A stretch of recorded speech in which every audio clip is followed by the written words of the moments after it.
एक बार एक successful businessman एक सेमिनार के अंदर लाइफ में बाउंस बैक कैसे करना है ये बता रहे थे।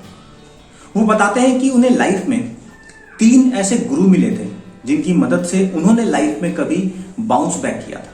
वो अपनी स्टोरी बताते हैं और कहते हैं कि जब उन्होंने पहला बिजनेस शुरू किया तो वो बिजनेस नहीं चला था और उस बिजनेस में उन्हें बहुत लॉस हुआ था। उसी बीच उनकी गर्लफ्रेंड भी उन्हें छोड़ के चली गई थी। मतलब प्रोफेशनल लाइफ और पर्सनल लाइफ दोनों ही जगह वो बहुत स्ट्रगल कर रहे थे और इस कदर डिप्रेस हो चुके थे कि एक दिन उन्होंने फैसला किया कि वो घर बार छोड़कर कहीं चले जाएंगे और उन्होंने ऐसा ही किया। वो घर से निकल गए। उन्हें पता नहीं था कि उन्हें कहाँ जाना है और इसी बीच उनकी मुलाकात उनके पहले गुरु से होती है। चलते चलते वो एक छोटे से शहर पहुंच चुके होते हैं। काफी देर हो चुकी होती है, रात हो चुकी होती है, दुकानें बंद हो चुकी होती है। अब उन्हें रात को रुकने के लिए जगह की तलाश होती है।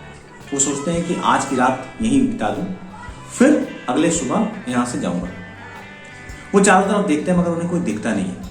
इसी बीच गली में उन्हें एक व्यक्ति दिखता है जो दीवार पे छेद कर रहा होता है। वो उस व्यक्ति के पास जाते हैं और कहते हैं कि भाई मेरी मदद कर सकते हो, मुझे आज अपने घर पे एक छोटा सा कमरा दे दो रुकने के लिए, एक छोटी सी जगह दे दो रुकने के लिए, ताकि मैं आज रात यहाँ रुक पाऊँ, कल सुबह मैं चला जाऊंगा।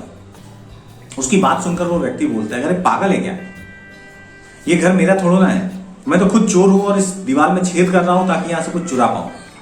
वो फिर से उस व्यक्ति से बोलते हैं कि भाई कुछ मदद कर दो। चोर को लगता है कि इंसान सही है तो वो उसे अपने साथ लेके चले जाता है और अपने ही घर में रुकने की जगह देता है। वो बताता है कि वो एक दिन के लिए चोर के यहाँ रुकने गए थे और टोटल 7 दिन उन्होंने चोर के यहाँ बिताए। वो बताते हैं कि चोर रात को जब चोरी करने जाया करता था तो वो बोल के जाता है कि भाई आराम से सोना, घबराने की कोई जरूरत नहीं है और सोने से पहले भगवान को जरूर याद कर लेना। दूसरे दिन जब चोर वापस आता तो ये पूछते चोर से, और आज क्या हाथ लगा तुम्हारे? चोर बोलता है कि नहीं कुछ खास तो नहीं लगा है, मगर भगवान है, उम्मीद है कुछ ना कुछ जरूर लगेगा। वो कहते हैं कि लाइफ के उस फेज में एक चोर भी उन्हें पॉजिटिव रहने का मैसेज दे रहा था। वो फिर से कहते हैं कि मैं टोटल 7 दिन उस चोर के यहाँ पे रुका और उस 7 दिन में चोर ने मुझे यही कहा, धैर्य रखो, पेशेंस रखो, सब कुछ ठीक होगा। जो दूसरा गुरु उन्हें मिला वो था एक कुत्ता। वो रास्ता भटक गए थे, जंगल के आसपास ही कहीं रास्ता खोज रहे थे। गर्मी का टाइम था, प्यास भी बहुत तेज लग रही थी और इसी बीच उनके पास से एक कुत्ता तेजी से होकर गुजरता है। उन्हें समझ नहीं आता कि यह कुत्ता इतनी तेजी से क्यों भाग रहा है। वो उस कुत्ते के पीछे पीछे जाने लगते हैं और थोड़ी दूर जाने के बाद देखते हैं कि वो कुत्ता नदी के पास जाकर रुक गया। वो नदी देख कर काफी खुश हो जाते हैं और जाते हैं नदी में अपनी प्यास बुझाते हैं। मगर वो देखते हैं कि जो कुत्ता है वो नदी के पास जा रहा है, फिर वापस आ रहा है, जा रहा है, फिर वापस आ रहा है। एक्चुअली में वो कुत्ता नदी के पास जब जाता तो अपनी सूरत देखकर ही डर जाता और पीछे चला जाता। कई बार ऐसा करने के बाद फाइनली उस कुत्ते ने नदी में छलांग लगा दी और अपनी प्यास को बुझा ली।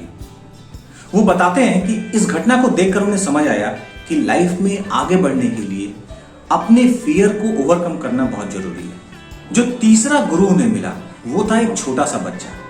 वो बताते हैं कि चलते चलते वो आराम करने के लिए एक जगह बैठे थे और इसी बीच उन्हें एक छोटा सा बच्चा दिखाई देता है जो मोमबत्ती लेकर कहीं जा रहा होता है। उन्हें लगा चलो बच्चे से थोड़ा हंसी मजाक करते हैं। उन्होंने बच्चे को बुलाया और पूछने लगे, बेटा ये जो मोमबत्ती लेके तुम जा रहे हो, इस मोमबत्ती को जलाने के लिए लाइट कहां से लाए? लाइट कहां है? बच्चे को समझ में आ गया कि अंकल जो है वो हंसी मजाक कर रहे हैं। बच्चे ने तुरंत मोमबत्ती को बुझा दिया और पूछने लगा, अंकल अंकल वो लाइट कहां है जो जल रही थी? वो बताते हैं कि इस छोटी सी घटना से उन्हें समझ आया कि अपने आप को कभी भी बहुत बड़ा, बहुत ज्ञानी नहीं समझना चाहिए, क्योंकि आपसे भी बड़ा, आपसे भी ज्यादा ज्ञानी लोग मौजूद हैं। वो बताते हैं कि इन 3 गुरुओं की मदद से उन्होंने लाइफ में वापसी की, फिर से अपना बिजनेस शुरू किया और वो बिजनेस बहुत सक्सेसफुल रहा। उसके बाद शादी की और आज एक हैप्पीली लाइफ लीड कर रहे हैं। और लास्टली वो फिर से कहते हैं कि उन 3 गुरुओं की 3 सीख ने उनकी लाइफ को कंप्लीटली बदल दिया। So that's it in this video. Good luck, love you all.